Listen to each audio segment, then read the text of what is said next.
After long time फेरि पनि मेरो भ्लगमा हजुरहरू सबैजनालाई हार्टली वेलकम।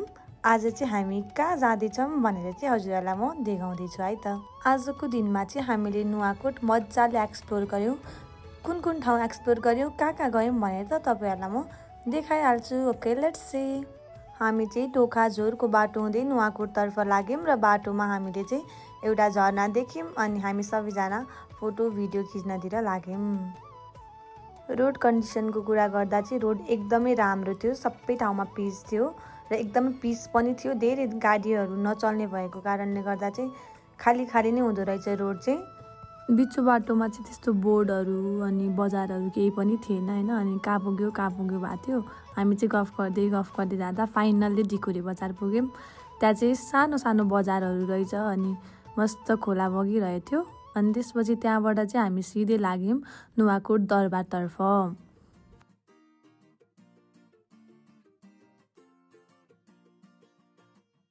नुवाकोट दरबार पुग्ने बेलासम्म चाहिँ रोड कन्डिसन एकदमै राम्रो थियो।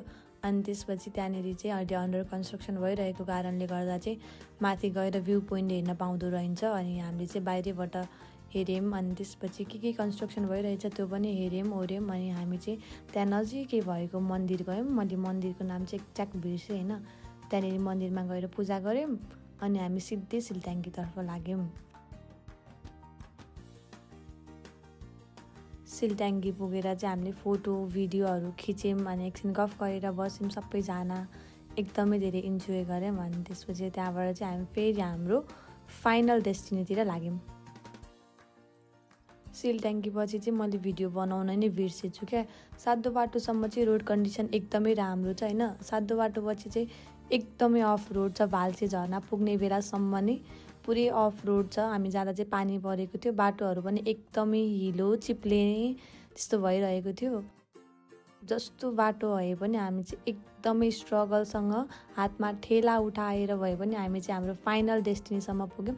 त्यहाँ पुग्दा त यति राम्रो वाउ के एकदम पिस फिल हुने क्या। भाल्से झरनापछि चाहिँ हामी लाग्यौँ भेडा फार्मतर्फ। अहिलेसम्म एकचोटि पनि नपल्टाइ लगेको हामीले बाइक यति हिलो बाटोमा पनि। त्यहाँ पुग्दा चाहिँ ओभर एक्सन देखाउँदा चाहिँ हाम्रो सरले चाहिँ बाइक पल्टाउनु भयो। भेडा फार्म चाहिँ हाम्रो फाइनल डेस्टिनी थियो। अनि त्यहाँ चाहिँ हामीले फोटो भिडियोहरू खिच्यौँ मजाले। आधा घन्टा 1 घन्टा चाहिँ त्यहाँको भ्यूहरू हेरेर बस्यौँ अनि हामी चाहिँ फर्क्यौँ। जहाँ गए पनि फोटो र भिडियो खिच्न त छुटाउनै भएन नि होइन। हामीले चाहिँ सातो बाटोमा आएर खाना खायौँ अनि त्यसपछि हामी फर्क्यौँ।